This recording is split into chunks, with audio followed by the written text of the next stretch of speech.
Hallelujah, praise the Lord. ஆண்டவராகிய இயேசு கிறிஸ்து நாமத்தினாலே உங்களை வாழ்த்துகிறேன். கர்த்தர் உங்களை ஆசீர்வதிப்பாராக. இன்றைய நாள் மெய்ப்பனின் சத்தம் 25ஆம் சங்கீதம் 12ஆம் வசனத்தை நான் வாசிக்கிறேன். கர்த்தருக்கு பயப்படுகிற மனுஷன் எவனோ அவனுக்கு தாம் தெரிந்து கொள்ளும் வழியை போதிப்பார். அவன் ஆத்துமா நன்மையில் தங்கும், அவன் சந்ததி பூமியை சுதந்தரித்துக் கொள்ளும். கர்த்தருடைய ரகசியம் அவர்களுக்கு பயந்தவரிடத்தில் இருக்கிறது, அவர்களுக்கு தம்முடைய உடன்படிக்கை தெரியப்படுத்துவார். ஹல்லேலூயா, பிரைஸ் தி லார்ட். யாருக்கு தம்முடைய வழியை அவர் தெரியப்படுத்துவார்? நிறைய பேர் நான் கேட்பாங்க, ஜோமன்னு கேட்பாங்க, நான் என்ன செய்யணும் ஆண்டவரே எப்படி போகணும், பதிலே இருக்காது. நான் இது பண்ணலாமா வேண்டாமா, இங்கே போகலாமா வேண்டாமா அப்படின்னு கேட்பாங்க. ஆனால் பதில் வராது. ஜோம் பண்ணி கேட்டால் ஒன்றும் புரியாமையே இருப்பாங்க பாருங்க.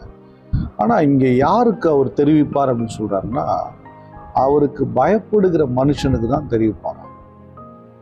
அவருக்கு எந்த வழி கரெக்டுன்னு அவர் சொல்லணும் அப்படின்னா அவருக்கு பயந்தான் சொல்லி கொடுப்பார், இல்லைன்னா சொல்ல மாட்டார். இப்போ நீங்கள் அதே விதத்தில் பார்த்தீங்கன்னா, தாவீது பார்த்தீங்கன்னா யுத்தத்துக்கு போகும்போதெல்லாம் கேட்பார், ஆண்டவரே நான் இங்கே போட்டுமா, இந்த யுத்தத்துக்கு போட்டுமா, இந்த இடத்துக்கு போகட்டுமான்னு கேட்பார். கர்த்தர் சொன்னாதான் போவார், வேண்டாம்னா போக மாட்டார். ஹல்லேலூயா. அதே நேரத்தில் தாவீது பார்த்தீங்கன்னா ஒரு குறிப்பிட்ட ஒரு காரியத்தில், மக்கள் தொகை கணக்கெடுக்கிற காரியத்தில் கர்த்தர்கிட்ட கேட்காமே கணக்கெடுக்க போயிட்டார். அதில் பயங்கரமான அடி அவருக்கு. மக்கள் நிறைய பேர் செத்து போயிட்டாங்க. ஒரு பெரிய வாதை உண்டாயிட்டு தேவதூதன் இறங்கி வெட்டி போட்டா பாருங்க. அப்போது நம்ம ஒன்று புரிஞ்சுக்கணும், இதனால யாருக்கு அவர் வழியை தெரிவிக்கணும்? அவருக்கு பயப்படுறவங்க. பயப்படாத போது தாவீதுக்கே சொல்லலையாமே.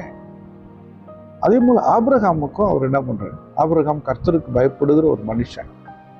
ஆமாம், அவர்கிட்ட சொல்றாரு, சோதோம் கொமோரா பட்டணம் குறித்து பேசுறாரு. அதே விதத்தில் இன்னொரு இடத்துல சொல்றாரு, உன் மகனை கொண்டு வந்து எனக்கு பலி கொடு. எவ்வளோ பயம் இருந்தா தன்னுடைய மகனை கூட்டிட்டு அந்த பர்வதத்தில், ஒரே பர்வதத்து மேலே ஏறத்துக்கு தைரியம் வரும். அந்த மலை மேலே போயிட்டு மகனை கையில் கட்டி தூக்கி போட்டு வெட்டுறதுக்கே கையை ஓங்கிட்டார்ல, பலி செலுத்துறதுக்கே. அப்படின்னா ஒரு கர்த்தருக்கு எவ்வளோ பயப்படுகிற மனிதன். எனக்கன்பானவர்கள், கர்த்தருக்கு பயப்படும் போது அவர் போதிக்கிறார், சொல்றார் பாருங்க. கர்த்தருடைய ரகசியம் அவருக்கு பயந்த இடத்தில் இருக்கிறது. எல்லார்ட்டும் ரகசியத்தை சொல்ல மாட்டார். ஆபிரகாம் கிட்ட சொல்றார், ஆபிரகாமுக்கு நான் மறைப்பேனா சோதோம் கொமோரா பிரச்சனை, அதுவும் ஆபிரகாமுக்கு நான் மறைப்பேனா, நான் செய்ய போறதை மறைப்பேனா அப்படின்னா, தேவனுக்கு பயந்து நீங்க வாழும்போது ரகசியங்களை உங்களுக்கு சொல்லுவார். ஊர்ல நடக்க போற பிரச்சனை, குடும்பங்களை நடக்க போற பிரச்சனை, இல்லை தேசத்துல நடக்கிற விஷயத்த கர்த்தர் உங்களுக்கு போதிப்பார். அவர் உங்களை கைவிடவே மாட்டார், உங்க கூடவே இருப்பார், உங்களை வழி நடத்துவார். ஹல்லேலூயா. அதனால கர்த்தருடைய வழியை நீங்க தெரிஞ்சுக்கணுமா, தேவனுக்கு பயப்படுங்க. கர்த்தருடைய ரகசியத்தை தெரிஞ்சுக்கணுமா, தேவனுக்கு பயப்படும். இது ரெண்டும் நீங்க செய்தீங்கன்னா நீங்க கர்த்தருக்கு பயப்பட்டு இது ரெண்டுத்தையும் சொல்லுவார். வழியை சொல்லி கொடுப்பார், ரகசியத்தையும் சொல்வார். அவருடைய ரகசியம் அவருடைய இருதயத்திலிருந்து பிடுங்கி எடுத்துக்கொள்ளலாம். பாருங்க, எத்தனையோ வருஷ காலங்களுக்கு அப்புறம் நடக்க போற விஷயத்தை யோவான் எழுதி வச்சிருக்கிறார். இல்லை, அதுக்கு முன்னாடி பரிசுத்தவான்கள் தானியேல் எழுதி வச்சிருக்கிறார், எசேக்கியேல் எழுதி வச்சிருக்கிறார், ஏசாயா எழுதி வச்சிருக்கிறார். அவங்களாம் கர்த்தருக்கு பயந்த தேவனுடைய தாசர்கள். நீங்களும் கர்த்தருக்கு பயப்படுவீங்கன்னா அவருடைய வழியை உங்களுக்கு போதிப்பார், ரகசியங்களை உங்களுக்கு சொல்லிடுவார். அவர் மனசுலேயே வச்சுக்க மாட்டார். அவர் ரொம்ப க்ளோஸ் ஆகிட்டீங்க, எல்லாத்தையும் சொல்லிடுவார். நம்ம எல்லாரும் ஸ்தோத்திரம் பண்ணுவோமா? ஸ்தோத்திரம் ஆண்டவரே, ஸ்தோத்திரம். கர்த்தருக்கு பயப்படும் பயத்தை எங்களுக்கு போது. எப்படி பயப்படுனே தெரியல, அந்த பயப்படுதல் எங்களுக்கு போது. கர்த்தருக்கு பயப்படுகிற வாழ்க்கையை நாங்கள் வாழ உதவி செய்யணுமா? ஸ்தோத்திரம்.